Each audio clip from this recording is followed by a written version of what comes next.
Okay. Nice when you pull off on the side of the road and a random douchebag in a minivan rolls by you cussing for no reason. Just want to make a really quick video here. I haven't really gotten a chance to ride because it hasn't been nice out. Now it is beautiful. And I just want to review my new purchase, a Yamaha 2016 Yamaha R1S. Now it's still a braking period, and I don't really believe in that whole hard braking thing. But so I'm trying to keep it under 6,000 RPMs, vary the throttle, etc., which has been very taking a lot of self-control. But this bike is so much lighter than my old GSXS. Oh my god, it is so different. It literally fits like a glove. I've ridden an Ninja 600 before. I think it was like a 2010 or maybe 2011. And I can tell you right now that this is more nimble than that. I mean, that's impressive. This is a leader bike. The riding position is freaking unbearably uncomfortable until you get on roads like this and you feel like, yeah, this is what it was meant to be like. I mean, it is truly art form. This bike is just perfect. And I didn't want a sport tour starting out. And that's, I ended up with a GSXS 1000F, which is a sport touring bike, a quintessential, Suzuki sport touring bike. And the only reason I did that was because of the cost. And then there's a lot of reinforcement from other people, saying things like you're going to like that better than a sport bike anyway, you're going to be more comfortable getting a hold of those bars. It had rental fat bar on it. You're going to enjoy it more. Super sports are pointless, they're not needed. A lot of people were telling me to get the 750, etc., etc. But let me turn around here. I just got the sense on that bike that I was not that comfortable, especially in the twisties. And I don't do anything crazy. I just, go for little joy rides. I probably go, a little faster than the speed limit from time to time, but so do all of us. But I'm definitely not a street Rossi, dragging knees and elbows in the corners and stuff like that. I just like, kind of cruising like this and feeling it and just having a fun time. Not taking overly high risk or anything like that.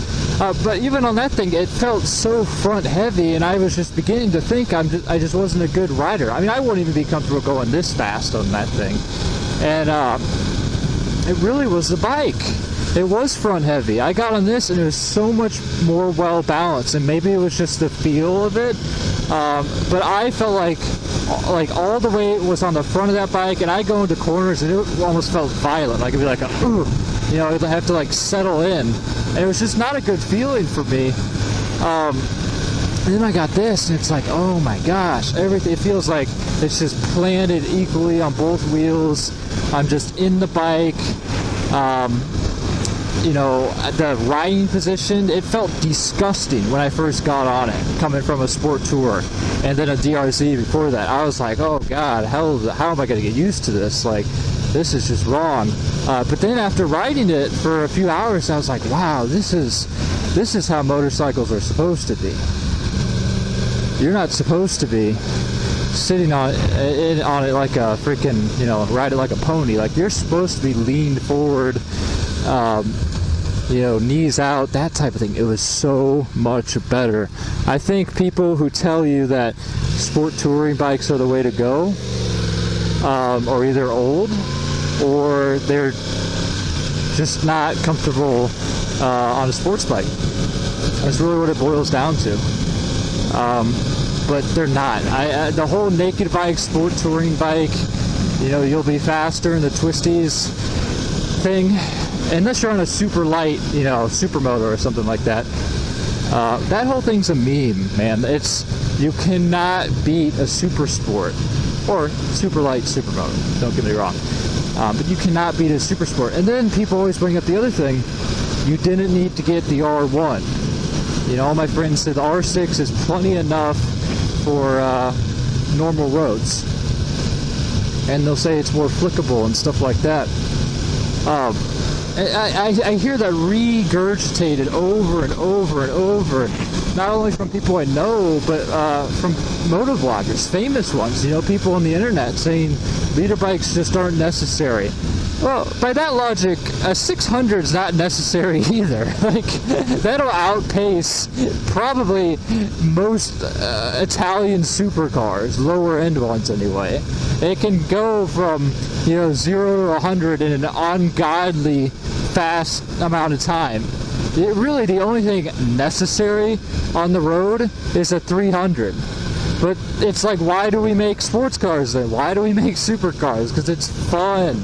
I don't understand why we got so utilitarian all of a sudden about super sports. And furthermore, you know, don't quote me on this, but, oh, there's a cop. This Yamaha R1, I hope he doesn't give me shit about my license plate. This Yamaha R1 does not weigh that much more than the Yamaha R6. I mean, I seriously think it's 35 pounds at the most. I know that is a considerable amount of weight on the bike, but it's really not going to make that big of a difference. I mean, that would be like saying a 160 pound rider would be totally outclassed by a 130 pound rider on the same bike. Sure, there's a performance advantage. Would it be like he walks away from him in the twisties? No, not at all. Not even close. So, I mean, if you're really just not buying a leader bike because of that 30 pounds, that's a little bit ridiculous. And you can always do stuff to remove weight. You know, I took off the rear pegs already. I did an integrated tail light. I'm going to a lighter battery.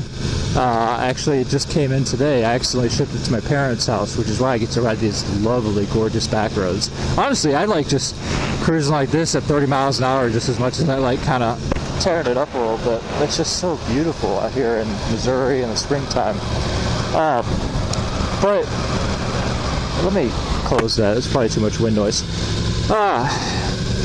Yeah, so I did all that. I'm going to go to a new exhaust. When it's all said and done, I should easily be able to pull 15 pounds off this bike without even doing anything too drastic. You know, if you really want to get special, you could take the mirrors off of it. You could go to some carbon fiber body panels. I mean, at that point, you're starting to spend some money. But you could get rid of the horn. I'm going to get rid of the smog system. I think that's like 3 or 4 pounds right there. And it's necessary when you're doing an exhaust anyway. So you can get it almost as light as a 600. I mean, it's not that difficult. You at least get it so light that the weight difference really does not matter anymore.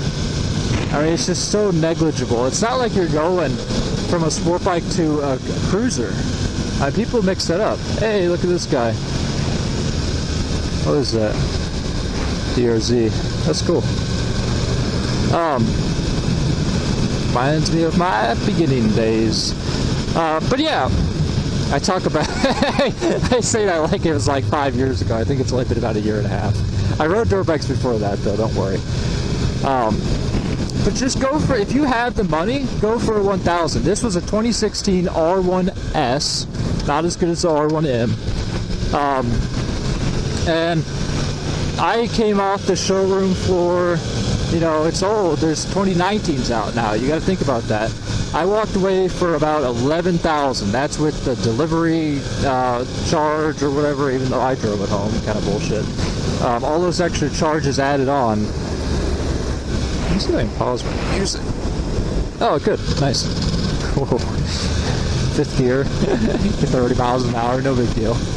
All those extra charges, 11,000. I think it said it was like basically 10,000. So, you know, not a bad deal. Not vastly more expensive than certain 600s.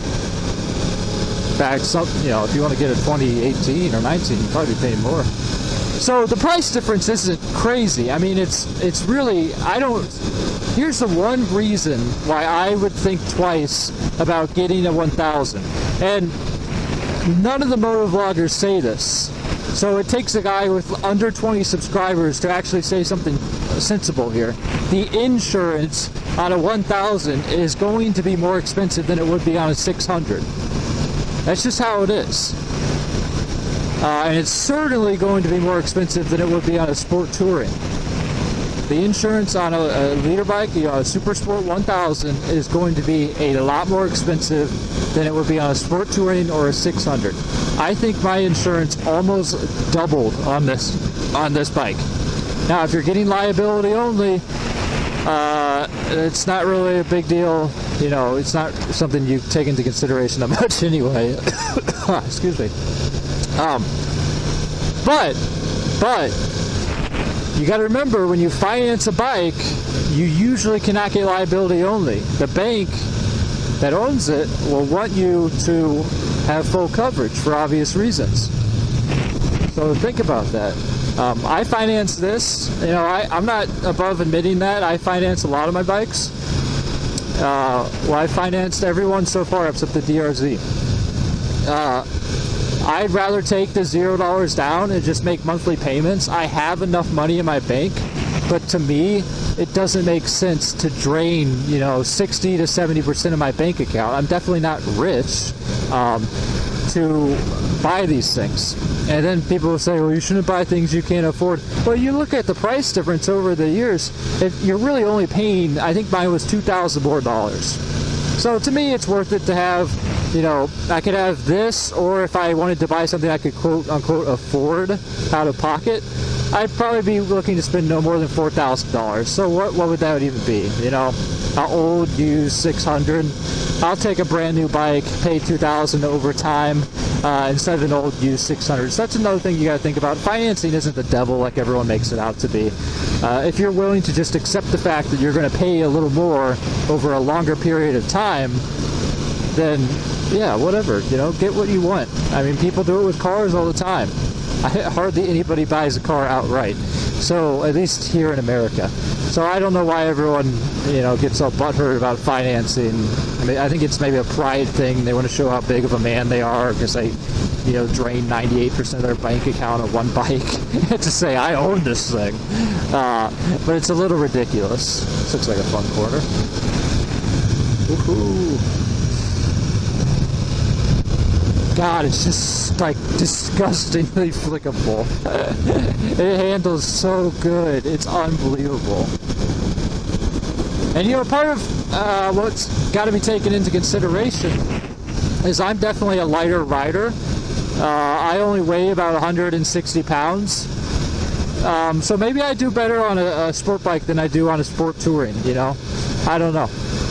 Maybe these bigger guys are the ones that don't like the sport tourings because they weigh so much, or they don't like the sport bikes rather. They weigh so much, fucking A, that it's just not comfortable for them. I'm not really sure, but I weigh about 150 pounds. I think I'm just about made for a super sport. I'm a light guy. Let's see if I can pull in a legal U-turn here. We got a badass over here. I better go do it now. Hopefully that cop doesn't see me. Ooh, hello.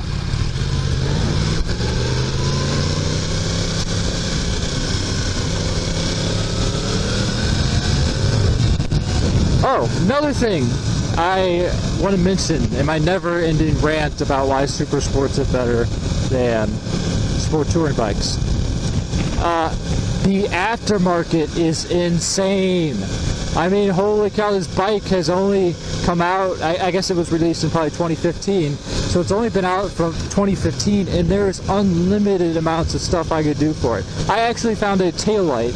It's called the Blaster X taillight, where it has a setting where I flick on a switch and it strobes like a freaking construction worker's light.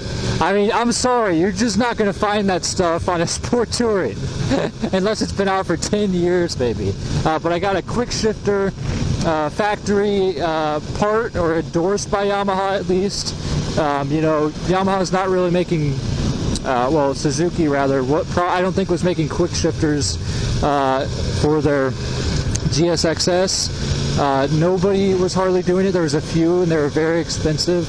I found Chinese fairings I can put on it. I actually got a company called Laminex. They make a whole set of clear, they call it a clear bra, and you apply it to all the parts on this bike that are expected to get scratched up. I didn't do a very good job on it, so you can see some bubbles. That was more my fault than anything. It's a good product. But yeah, I mean, they just didn't make that stuff for the sport touring bike I had. I'm trying to think of what else. I mean, what else did I put on this thing? Oh, the flush mount tail. Flush mount license plate rather. I had a heck of a time trying to find that on the GSXS. Even the integrated taillight, just a standard integrated taillight, was damn near impossible to find. I mean, it was like, really? They were all the ones where you put in the taillight and you saw the blinkers poking out the sides. And then, just performance parts after performance parts, exhaust, so many different exhausts to choose from. If you have a little bit of money left over afterwards and you like doing performance upgrades or, visual improvements, it's going to be a lot easier on a sport bike. And I don't think anyone's going to argue that in the comments. I mean, maybe a few naked bikes that have become extremely popular are going to have just as many parts.